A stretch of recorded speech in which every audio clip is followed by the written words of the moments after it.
Handicraft export, there are lot of things actually, है ना कि सेक्टर बदला तो बहुत सारी चीज़ें बदलती है, प्रोडक्ट बदला तो बहुत सारी चीज़ें बदलती है, even the market will change, yes definitely the lot of things will be change.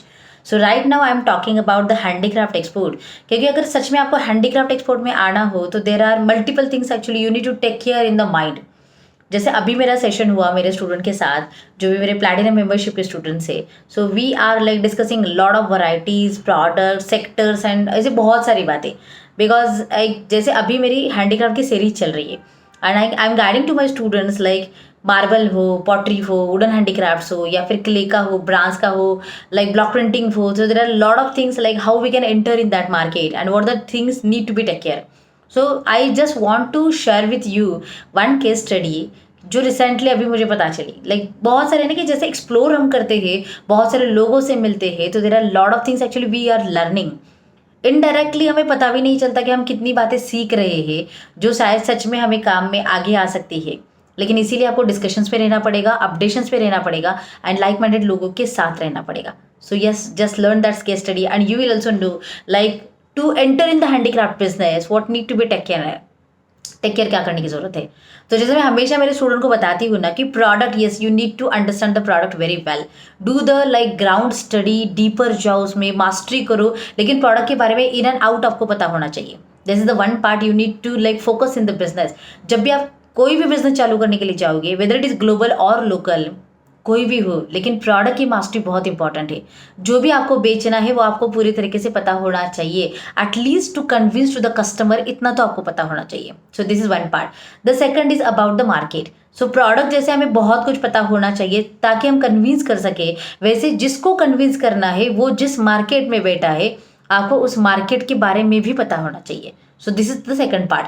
तो आज मैं आपको क्वेश्चन पूछती हूँ, लाइक अगर आप सच में हैंडीक्राफ्ट एक्सपोर्ट में जाना चाहते हो तो आपको आपका प्रोडक्ट कितना पता है, वो कौन से वुड से बना है, like different kinds of would. अगर आप वुडन हैंडीक्राफ्ट में जा रहे हो, शीशम का अलग होता है, मैंगो का अलग होता है, कदम का अलग होता है.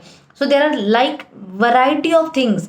और अगर आप वो करोगे तो लॉसेस के चांसेस भी ज़्यादा है. So there are high profit chances, so there are losses chances also, क्योंकि आपने अगर रॉ मटेरियल ठीक से नहीं देखा हो और अगर आपने ऐसे एक्सपोर्ट किया तो definitely there will be the chances to loss also.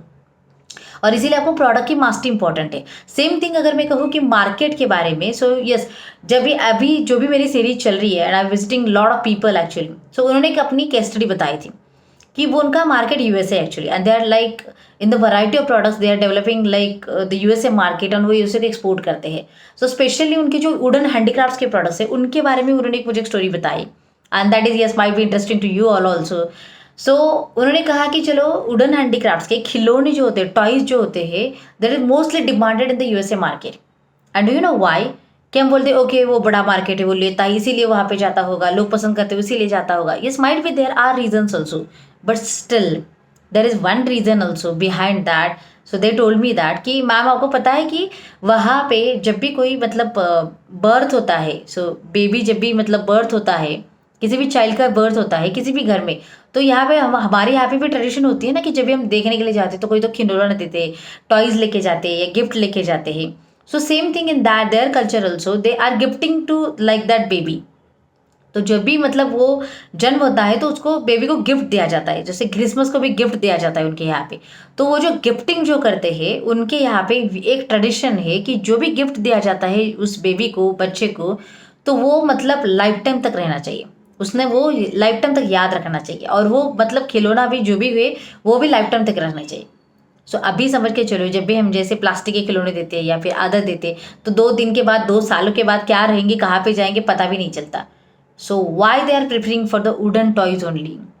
क्योंकि वो ट्रेडिशन के हिसाब से अगर हम बच्चों को गिफ्ट भी देंगे तो वो लाइफ टाइम तक उसको प्रिजर्व मतलब जतन करके रखेगा. सो this is the gift, special gift, क्योंकि कुछ तो फीलिंग्स अटैच है उसके लिए. And this is the culture of their like country, their tradition of their country. So this is the kind of thing like why they are preferring wooden toys, because they are looking for the quality, because it's a long sustainable होना चाहिए, वो durability होनी चाहिए, अच्छा ही होना चाहिए, and yes some emotion should be there and some special भी होना चाहिए, कुछ creative भी होना चाहिए, innovative भी होना चाहिए. so they will like that. वो चाइल्ड भी है, बच्चा भी है, उसको लाइक करेगा. So colour combinations and all that things. So अभी समझा होगा कि अगर कोई कंट्री को टारगेट भी करना हो, why I am always telling to my students and all of you also, country profiling is so much mandatory thing, you need to work on that. So अगर आप सच में किसी भी मार्केट में जाने से पहले अगर आप कंट्री प्रोफाइलिंग करोगे, yes definitely the culture is one of the part you need to understand and study. Definitely जैसा प्रोडक्ट है उसके हिसाब से आपको बहुत सारी चीज़ें पता चलेगी कि how we can enter in that market, how we can target that market. So I hope you understand that. So just start ready, like ready हो जाओ फिर एक्शन लेने के लिए. मार्केट का स्टडी बहुत इंपॉर्टेंट है, same like product and same like market. So yes, दोनों करने पड़ेंगे. और उसके लिए कोई भी जरूरत पड़े, कोई भी हेल्प पड़े, yes definitely you can connect to the global Fortune.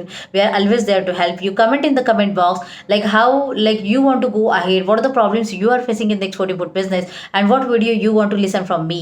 So yes, definitely I will be there, because yes, I'm on a mission to create 10,000 plus exporters by 2025. And yes, don't forget, like this is the special announcement for you all. We are organizing 11 September को 5th global Fortune की EXIM summit है. So 5th Global Exim Summit 2022 will be organized on 11th September 2022, which will be in the Pune, and is a physical event happening in Pune. And as one platform, you will get to know a lot of opportunities to meet with the Indian network. India के सारे लोगों को आप मिल सकते हो वहाँ पे. Yes, you will meet with the food exporters, textile exporters, handicraft exporter, engineering exporters. You will like listen the experiences, like उनके जो भी कुछ चैलेंजेस आए थे, उनकी जर्नी कैसी हुई. You will get to know lot of things there. And yes, we are inviting speakers from Indonesia, Africa and Iran also. So at one platform, you will get to know a lot of things, and yes, definitely you can start the international journey also. So register yourself on www.kdsushma.com/summit, and yes, I will see you there. So take action, don't forget it, because action के लिए कोई excuse होता नहीं है, because we want success and because yes, we are committed for the growth. So see you there. Take action.